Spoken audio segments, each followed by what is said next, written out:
Hello, Axel, how are you? Great, thank you. What about you? I hope you're great too. Everything is good here. It's good to Nothing. talk with you again. Yeah, baby. Everything good with you? Yes. And let's talk about the new record. Another amazing record. Thank you.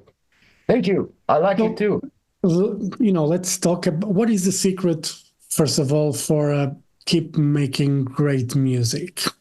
Hmm. I don't know what a secret is.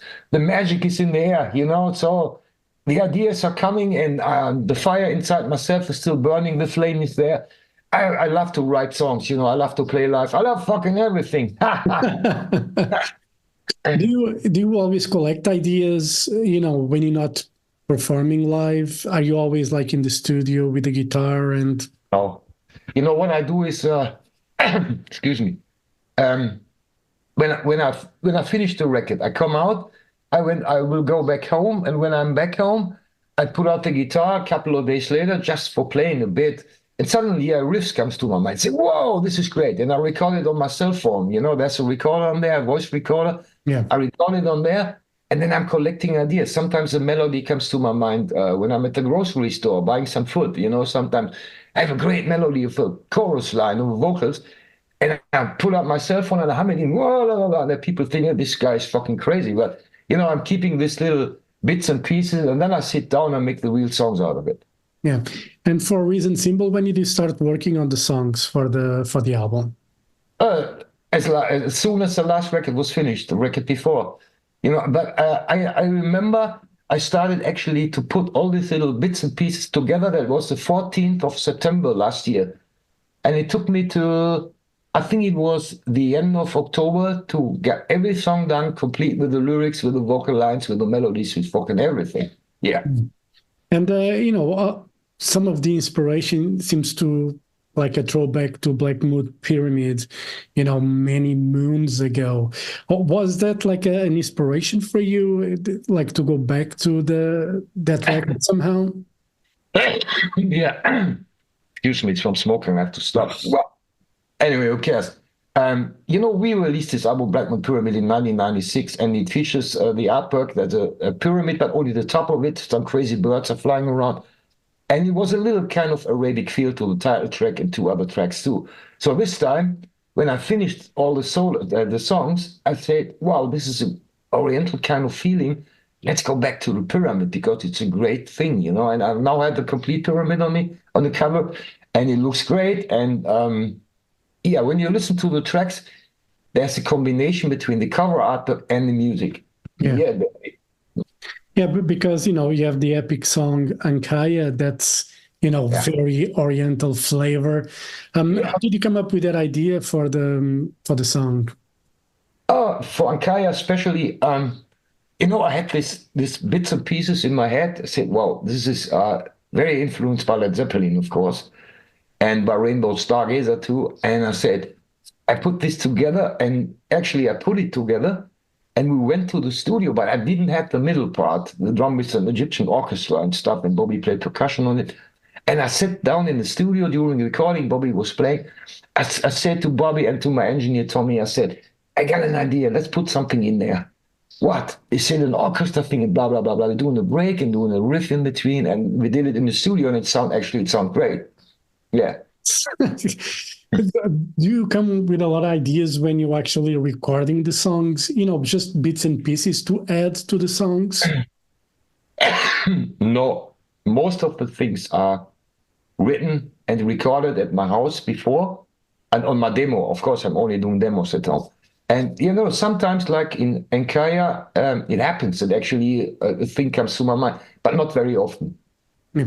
Well, when you start let's say a song like Ankaya, Yeah. do you always do you have an idea that the song is going to be 10 minutes long? Or it's Yes, just yes, definitely. Because when I wrote Ankaya, you can't make that song in 3.5 minutes or 4 minutes. It's too big. It's huge. It's different parts and orchestration and whatever. It can't be a 3.5 or 4 minute song. It has to be a long thing. It's a magnum opus then. Yeah. yeah. And lyrically, what did inspire the lyrics for the Ankaya song? Ankara it's a fictional town which I created by myself in my head. It doesn't exist. It's the Egyptian cross. It's called Ankh, Ankh, and you know, Ankara is a city when you are in the desert and it's very dry and you are thirsty and you run out of water and you fantasize and you see a Fata Morgana. And the Fata Morgana is Ankara, the city who lives, actually everything's great there. And you want to go there and run and run and run. When you're there, you suddenly notice, oh, it was only a dream. It's a Fata Morgana. It's not real. And then you have to leave again. So that's behind the story of Ankara. Yeah. Yeah, very good. And the album starts. This is, you've been doing this, and it's something that we expect. We have like an intro, and then a fast-paced song for the Yes. record. And it's always a great setup for a ARP record, because if you did any different, I think I was like, what? But this time, actually, the first song after the intro features double bass. I think it's one of the fastest track I ever wrote. So it got a lot of energy and it's got a strong chorus which already sticks in your head. And I really love the track. And we will open the show with that. Yeah, that's what I was thinking. Forever Strong. It's a perfect, tour opener. Yes, absolutely. I totally agree. Yeah. Maybe it's one of the best openers I ever wrote. Yeah. Yeah, and on this song, you mentioned Led Zeppelin because of the Ankaya influence. You have Immigrant Song, the cover of Led Zeppelin. You give a bit of a twist on it. I really enjoyed the wah-wah pedal in the Thank you. I love it too. I love to play Baba guitar. I fucking love it. Since Hendrix came out with it, So I was, because, a lot of artists have done a cover of Immigrant Song and Led Zeppelin songs, and normally they stay, true to the original. Obviously, you stay true, but you give a bit of a twist.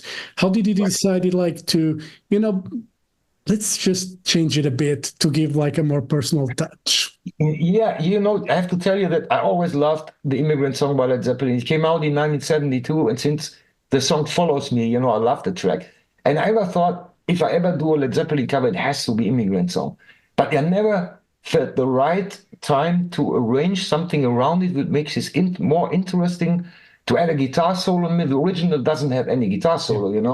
And I said, I have to add something. And now was the time when I wrote the other songs and the pyramid idea on the cover. I said, now I got the idea to make it a little different, totally different beginning than the Led Zeppelin one. The middle part is different. I did a solo, and now the time was right, I think. I love our version. Yeah, baby. Yeah. And, you have, like you mentioned, Bobby Rondinelli on drums. Like on the Ankaya, the drum groove, it's really infectious. Yeah, he's great. He's great. Bobby is a very nice guy, and he's a very professional musician. When he's in the studio, I played him Ankaya, my demos, and he listened to it and said, wow, that's exactly what I love, baby. And he hit the drums and said, perfect, Bobby. You're great. I love you, man. It's easy to work with a guy like Bobby. It's so easy to work, and he's so nice, so there are no big arguments or whatever, because we're on the same length. We listen to the same kind of music. We grew up with the same kind of music. I mean, Bobby is a few days older than me, but anyway, who cares? So it's great. Yeah, I love him. And, throughout the years, you had, some singers in the band. And Johnny, I really, obviously, I started listening when Jeff Scott Soto was when he joined. But, with Johnny now, he seems to be able to take the music that you make to a different level. I'm not saying that the other ones didn't. I'm just saying that Johnny is, it's a match made in heaven for both of you. Definitely. I'm so glad that I found him. So he's in the band now since, I think, is it 26 years? I think 26. Yeah, it's incredible. This guy is among the top 5 hard rock, metal, whatever singers in the world. And he knows that. I mean, with a voice like that, how can he not? Right.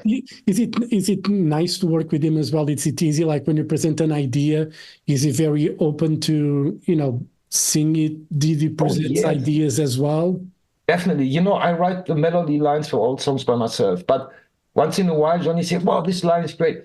But sometimes it happened that he said, "Axel, I would have a little bit different. What do you think about this?" And he played it to me. And I said, "Whoa, that's awesome. Great idea. Perfect. Perfect match." Yeah. How long did it take to record the whole record? How long? How long? Yeah. The recording we started on, let me think. I think we started on the 4th of December last year. And we recorded everything till the 22nd. Then we took a break over Christmas and New Year. And we start mixing, I think, around the 7th of January. It took us another, I think, 12 days, 13 days. And the mixing was done, the mastering in it. Great. Love it. You know, the sound is really, powerful on these records. What did change to, because I was listening to it and with headphones, it just sounds better than playing on the Yeah. fucking phone or whatever. But was any different approach when it comes to mixing or anything, or was just No, no, no, no, no. A little different than on the last record, you know. We tried to put the drums to make the drums really heavy. But I think it happened great. I mean, the outcome was great, I think. I love it. And we didn't do it much different than the last time, but a little different, yes. But I can't tell you any secrets because I don't know, because I'm not the mixing guy. I'm the producer, yes. But, I told him I wanted to have him sound like this, and then he played the drum kit for me, especially on the drums without anything else. I said, "Oh, add some bottom to the snare drum, or make this or what that." And then the end output is great. I love it. Yeah. And when it comes to studio material, with technology evolving these days, you see a lot of bands using Yeah. digital, stuff like Kemper, whatever, stuff there is. You still very much old school, amp, connected, plugged to the guitar. When we play in live, but when we're in the studio, I have a combination. I use a Pod XT. It's such a small little red thing, which is, I think I've got it since 20 or 25 years, because I programmed my sound into that thing.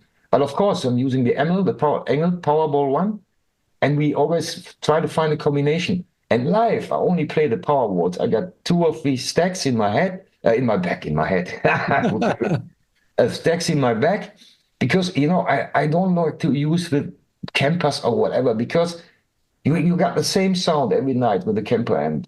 Yeah. I have to get these big things behind me to get the power from the back. I have to feel the music. I don't want to sound the same outside, and I don't wear in-ear monitors. I need the fucking big wedges and stuff, monitors which actually blow me away on stage. I fucking need it. I love it. Yeah.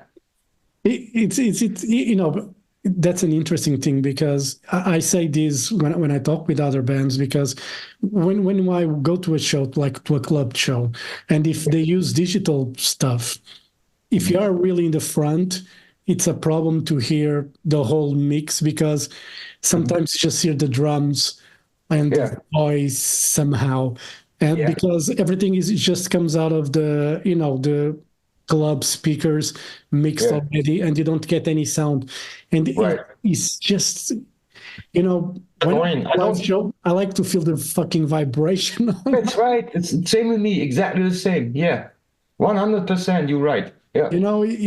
I think it's just weird when you don't feel the body vibrate. Right. I need to hear anything. I need the drums loud from the back. I need to hear my guitar, the keyboard, the vocal, the bass, everything. Yeah. And you have a longevity, career-wise, music-wise. Is there anything that play with an artist or play countries that you would like to play that you haven't, that's on your bucket list? I would love to play in every fucking country in the world, but sometimes it doesn't happen because it don't happen, doesn't it? Don't happen. Who cares? Because sometimes the promoter of the different countries are saying there's no audience for this kind of music. For example, USA. I have 2 Americans in the band. I always, every year, ask them, what about a tour in USA? And both are telling me, Axel, you will lose money. Don't do that, because this kind of music in the States is not working any longer. If you're lucky, you get 100 people a night, and you have to pay on top. I said, okay, that doesn't make sense. I would love to play the whole world, but unfortunately, we can't. What is, when it comes, you obviously focus a lot in Europe when it comes to touring. What is the most difficult part of, touring for you? I don't understand the question. The different. What is the most difficult part of touring? Is there something that you really don't like when you're on Yes, the road? yes. You have to wait. The waiting. This is the worst thing on tour because you woke up in the morning. You wake up in the morning. We're driving overnight to the nightliner, with sleeping bunks and whatever. And we go into the venue. We got breakfast, and then a few of us will go to the day room in the hotel, stay there, take a shower, sleep a bit, whatever. And then you come back, you have dinner, but you have to wait. You have to wait all day to go on stage, and it drives me nuts sometimes. It's so boring, so you can't do anything. Sometimes when we have an off day, that's great because when we're in big places, big cities, Bobby and I usually we go out shopping, in a shopping mall, whatever, But the other part is very boring on tour. This sex, drugs, and rock and roll thing is definitely over. You know, the first thing was when I started the band, the most important thing is there enough beer there for Yeah. drinking, enough beer. The second thing was, are there enough chicks in the audience? Great, great looking girls, And this time he said, is a doctor nearby? Because everybody's getting older. Is the catering good? How's the cheesecake? Is it good? Or whatever. But things change over the years. Yeah. Yeah. What is the one thing when you're on tour? You mentioned beer, probably. It's one of the things that you have to have backstage. But what is the one thing that you need really to have as well that is mandatory to have backstage? Mineral water without gas, definitely. Nothing else. That's okay. That's enough. And then actually, I'm smoking too much. I know that. But, a room, not in a dressing room, inside another room or outside or whatever, where I can smoke and have my quietness. Yeah. Yeah. Do you like to have your peaceful moments before going to a show? How do you prepare before? You said it's quite boring, the waiting and all that.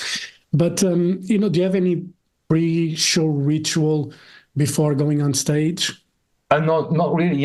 Everybody, Johnny, for example, 1 hour before showtime, he's running in the dressing room to pump his muscles in his body and whatever. Bobby's playing there with his sticks on a stool or whatever. He's just warming up. Volker had his headphones, small headphones, and plays a little bit on the bass. And Ferdi is talking somewhere. Nobody knows where he is. And I'm sitting there in the corner and I'm quiet. 1 hour of short time, half hour of short time, then I dress up, put on my stage clothes, and then I'm quiet. I go outside, say, okay, last cigarette before the show, and that's it. I don't need to. I don't play the guitar before the show because it makes it more exciting when you don't touch the guitar or even. Doesn't matter. Anyway, who cares? Yeah. You don't feel the need to warm up before going on stage. I don't need it. No. I mean, if it's very cold outside and the fingers are freezing, then I have to warm up, of course, but not regular. No. Yeah, and throughout the career, you played a lot of shows, festivals. What was the most difficult experience you had on a show?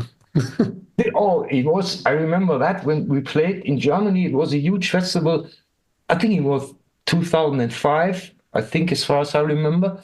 There was a big hailstorm and thunder and rain fell down like shit. I don't know.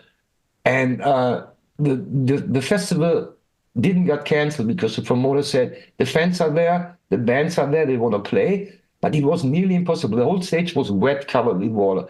And everybody only was allowed to play for 20 or 25 minutes. The headliner only for 45 minutes, We went on stage and the sun came out and said, yes. We just started. The second song, the rain came back and everything was completely underwater. My guitar didn't work because it was gone or because of the water on stage. It was so strange. It happened that I think we played 2.5 songs or whatever. Sometime in between, and it works. Yeah, let's do another song. And then it stopped working. Who cares? It was a nightmare. Yeah. Yeah. And obviously with an album out, there's a tour. What is the plan until the end of the year? I know there are some dates already announced. Are you Yeah. planning a more, extensive European tour? Maybe, Yeah. Spain, Portugal. What is there anything in the books? I think, excuse me, we're starting with the first show at, I think, the 13th of July in Bulgaria. And we played a lot of summer shows in the summer till the end of, I think, end of August or something. Then we're doing our headlining tour starting in the beginning of October, runs the whole October. And then we're doing a break. I have something in my head even for the next record. I don't know. I will have to do something next year, whatever. And the tour will continue next year between February and late April. That's the second part of the tour. Okay. As far as I know, we don't play any Spanish shows so far, but it could happen that we do it next year at the second part, hopefully. Yeah, fingers crossed. I mean, Spain or Portugal, you need to come here. It's been long overdue for Axel Rudi Pell to be here. Anyway, Axel, thank you very much for your time. Reason Symbol, it's an amazing record. It's probably, one of the best. I mean, sound-wise, music-wise, I think it's one of the most complete records from start to finish. And thank you very much. Very much looking forward to see you play live, hopefully in Portugal or Spain or whatever that happens. Axel, thank you very much. Have a great day and hope to see you soon. All right. Thank you. Thank you. My pleasure. Thank you. Bye-bye. Bye-bye. Bye-bye.